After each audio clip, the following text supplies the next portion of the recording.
the final part of the 61st edition of Cosac. And we are at the level of adopting the contribution to the conclusion of the Cosac meeting. And I'll need your attention, because I want to tell you, dear colleagues, that yesterday, during the chairperson's meeting, we achieved consensus on the draft conclusions and contribution of the 61st Cosac. The agreed text has been sent to you, and you also have the printed copies in front of you. I would like to thank you all for participating in debates and for your valuable contribution. If there are no comments, we consider the conclusions and contributions of the 61st Cosac to be officially adopted. No comments, so they were adopted.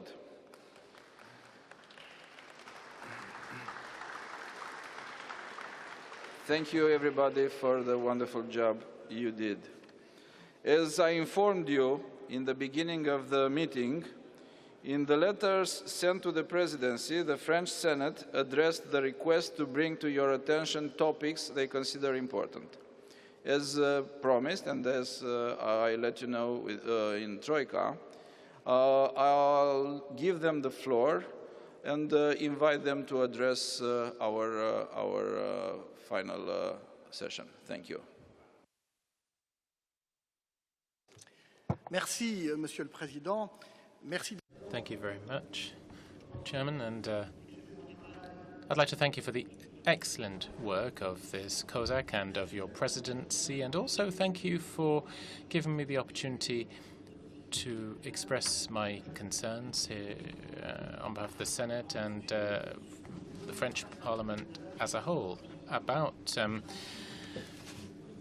the Foundation for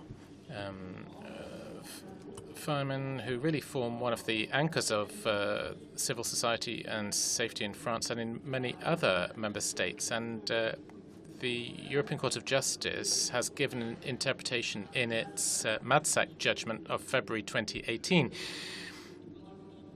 on the 2003 directive relating to working time, which could be of detriment to firemen, voluntary firemen. Their periods of standby at home are defined as working time, and so if you look at the Court of Justice judgment, there are major risks for voluntary firemen, and the French Senate has debated that as part of its political dialogue with the European Commission, and we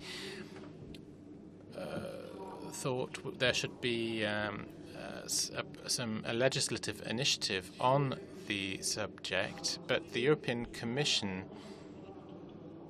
decided not to accept or give credence to our request, and we would like there to be an initiative at European level on this because a number of member states are concerned.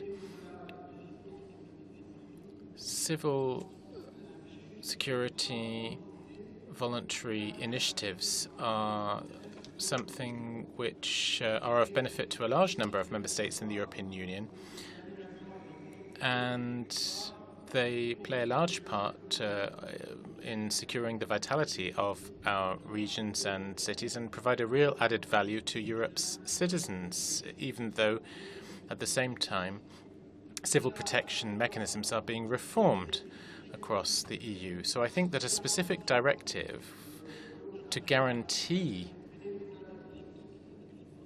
civil protection when it comes from voluntary initiatives is something that national parliaments could make use of their right of initiative to promote.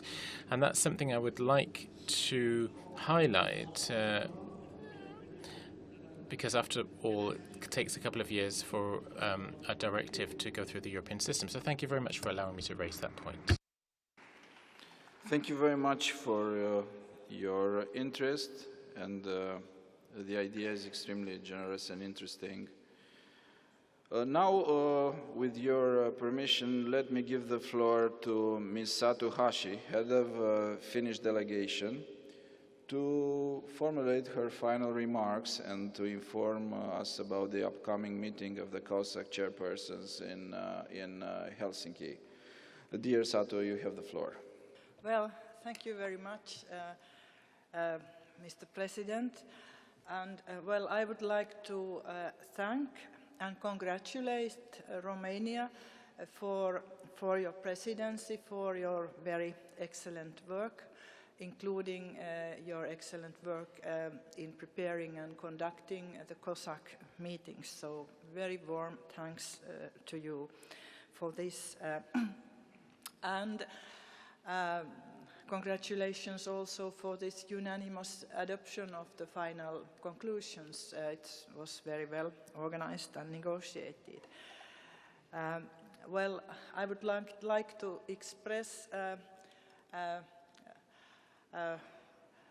or wish you very warmly welcome to Helsinki during the Finnish presidency, which will start next Monday. We will have a Cosac presidency meeting in July, 21st and 22nd of July, and a plenary meeting of Cosac in December, 1st to 3rd of December. So very warm welcome to Helsinki to these meetings. As you might know, we had elections quite recently in April, and our new five-party coalition government was formed in this month. So it's quite a new government, and the parliamentary committees were nominated after the forming of the government just last week. So we are all quite new in our current positions. The Finnish EU presidency program will be published tomorrow by our new Prime Minister, Mr. Antti Rinne, in the plenary of the Finnish Parliament. So it's not yet public, but anyway, the government program has an EU part in it, and among other things, it stresses the climate ambition level, the need to raise the climate ambition level of European Union, and it also stresses the rule of law as a basis for our work and the basis of success for European Union in all of its endeavors. And it also stresses the need for multilateral, rule-based international cooperation. So that's the basic approach of the government, and also certainly the Finnish EU presidency. So once more, congratulations and thanks for the Romanian presidency for your excellent work, and welcome to Helsinki. Thank you very, very much. We are looking forward to. Now we'll conclude, but not before saying that I would like to thank each one of you for attending our conference and bringing your expertise to our meeting. I thank my co-chair, Gabi Crețu. I thank the European Parliament and all the national parliaments, the European Commission, for their support and good cooperation during the Romanian presidency of the EU Council. Also, my personal respect and thanks goes out to all of you, the Cosac Secretariat, interpreters, technicians, the Romanian staff of the Chamber of Deputies, and all the people involved in the preparation and organization of this meeting. Thank you very much for being here. And now, after concluding the session, my colleagues will guide you, will guide all of you who accepted our invitation to lunch. Thank you very much, and fly safe home. Thank you.